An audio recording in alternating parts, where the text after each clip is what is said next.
wọ́n enjoy àbí wọ́n fẹ́ kí wọ́n jáde àbí wọ́n fẹ́ kí wọ́n ṣe pẹ̀lú ọ̀rẹ́ wọn ọ̀sẹ̀ yẹn. mo kàn fẹ́ yànnàná nípa Oversabiaunty. Oversabiaunty has been passing the message that people want to hear.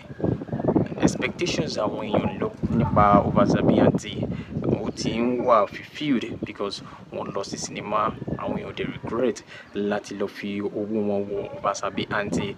Níbi tí ọ̀rọ̀ wa dé dúró yìí èmi á gbé fún Toyin Abraham Ajayemi Oversabiaunty fúnra lára wọn fún àwọn nǹkan tí wọ́n ti pòpọ̀ sínú Oversabiaunty. Àwọn oríṣiríṣi ni àwọn èèyàn ti ń sọ nípa ẹ̀, and also ohun tí mo kàn fẹ́ rọ Oversabiaunty ni wípé give us more than this in your next project.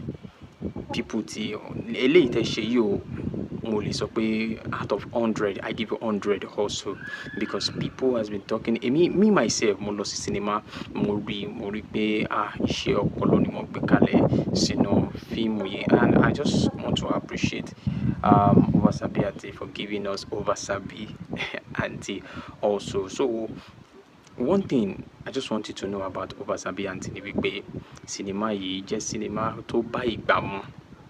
Seasoned film la lè pè Oversabiaunty, and also àwọn kọ̀ọ̀kan wà tó dúró àwọn òbí ẹni láti wo fíìmù yìí, àwọn òbí àwọn Gen-Zs ẹ̀yin ọ̀dọ́ a kàn sọ pé Oversabiaunty ni nítòótọ́ àwọn kan tí ó wà nínú fíìmù yìí mi kàn fẹ́ máa narrate nǹkan tó ṣẹlẹ̀ nínú fíìmù yẹn, but I just want you to go and watch Oversabiaunty yourself and you can testify to everything tí mo sọ yìí because gbogbo nǹkan tí wọ́n ṣe sínú fíìmù yìí mi ò lè sọ wípé àkódànù ni.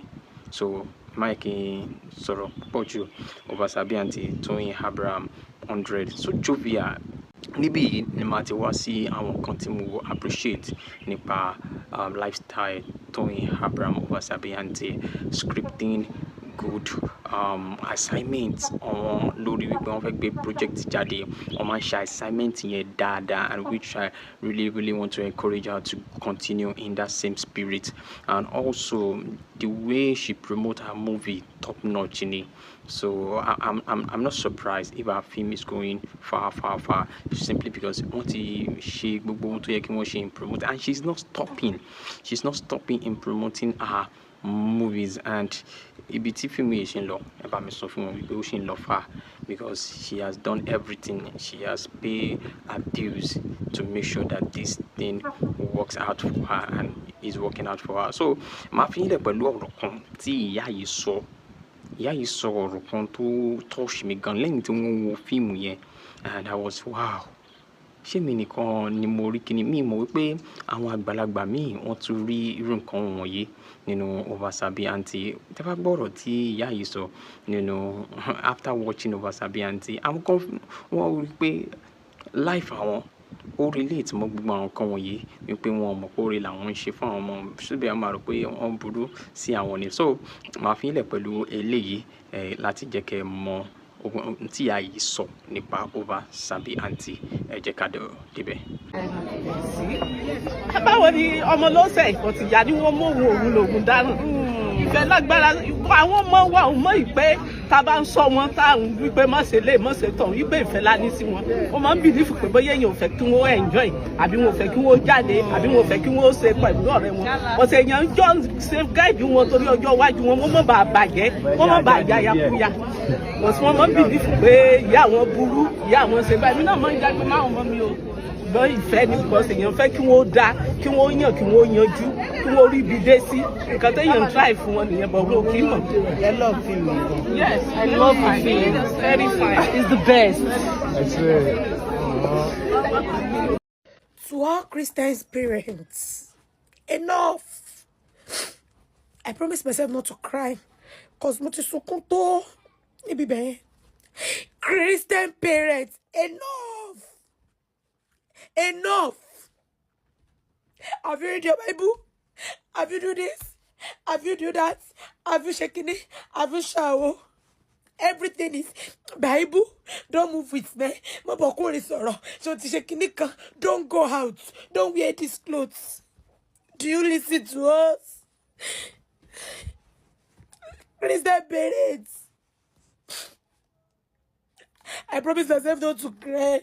All I'll be okay. This is actually what killed my sister too. Depression. How will depression. A lot of our mom, we will be afraid to talk to our own parents. Parents mélòó ló mọ̀ gbà tí ọmọbìnrin rẹ̀ tó bẹ̀rẹ̀ period. Mélòó. Parents mélòó ẹ sọ fún mi. Ẹ̀yin mélòó nínú ẹ̀yin ìyá wa lẹ mọ̀ gbà tá bẹ̀rẹ̀ period. Ẹ̀yin mélòó lẹ mọ̀ kó tó ṣe ọ̀pọ̀lọpọ̀ ọmọ ló ti ṣẹ́ oyún. Yes. My mommy, what would church say? What would this say? What would that say? What would Tagbada say? Christian parents, enough. You are killing us. Yes. Christian parents, you are killing us. Enough. Listen to us. Ask us questions. Ask us questions. Everything is about Bible. Christian parents, everything is all cheese. Tó bá fẹ́ dàbí everybody, ó gbọ́dọ̀ máa ronú bí everybody.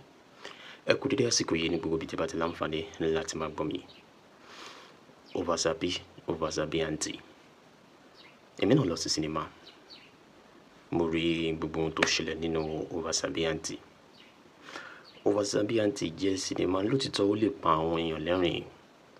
Ṣùgbọ́n ó kọjá ẹ̀rín entertainment amúlùdùn tó wà náà ẹ̀.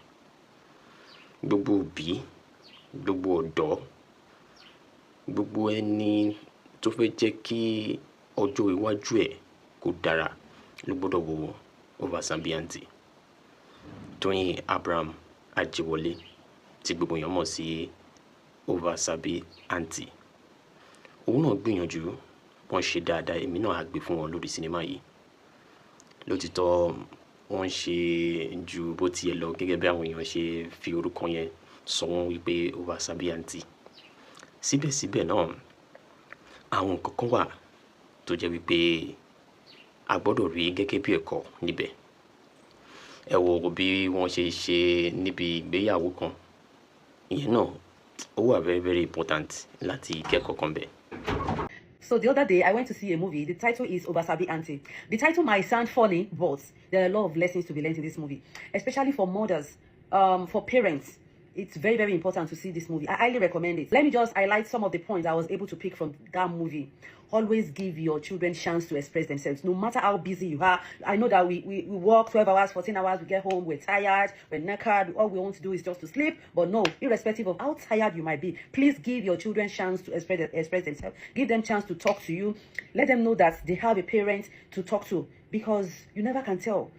That thing that they want to tell you might save them from a lot of things. Give them chance, don't talk them down, and then do not always be oversabi in other people's business while neglecting your own. You don't know what your children are doing behind your back, but any opportunity you see just to correct your friends' children, to correct whatever is happening around you, you jump on it. Every opportunity you jump on it. Hey, see what your child is wearing. Oh, see this, see that. Meanwhile, your children are doing worse than that. But because you are not paying attention to your children, you have that time to watch over other people's children. That is another lesson. Another lesson is don't be too over spiritual. Yes, it's good to serve God. Yes, it's good to be spiritual, but do not be overly spiritual, because at times you carry religion, but you do not practice what it means to be.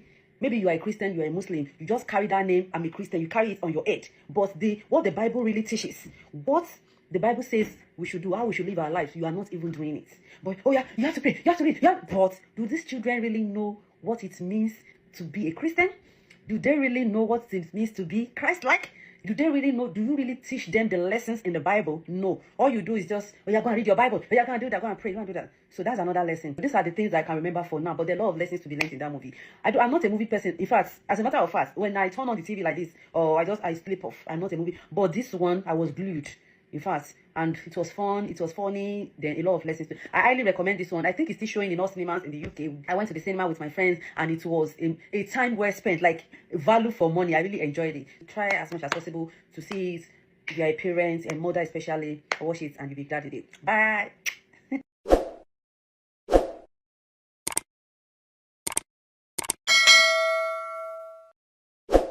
ọ̀tẹ̀ ló ń jẹ́ ìlú ń pè ọ́ kò sẹ́ni tí ò lórúkọ tiẹ̀ àti wípé ọmọ kì í gọ̀ títí sẹ́ẹ̀ kó gbàgbé orúkọ ara rẹ̀ àfin tèmi ò nílò ìdánimọ̀ lọ́jà tó bá dọ́jà báyìí wọ́n á mọ̀ bó dọ́jà ni èmi tí ń tòótọ́ Samuel Owóyẹmí fẹ́lẹ́fẹ́lẹ́ láyé lórúkọ mi fẹ́lẹ́ ní gbogbo èèyàn mọ̀ mí sí èmi náà kọ́ Ọlọ́run ọba òkè ló fún mi ṣe ní gbogbo ìgbà.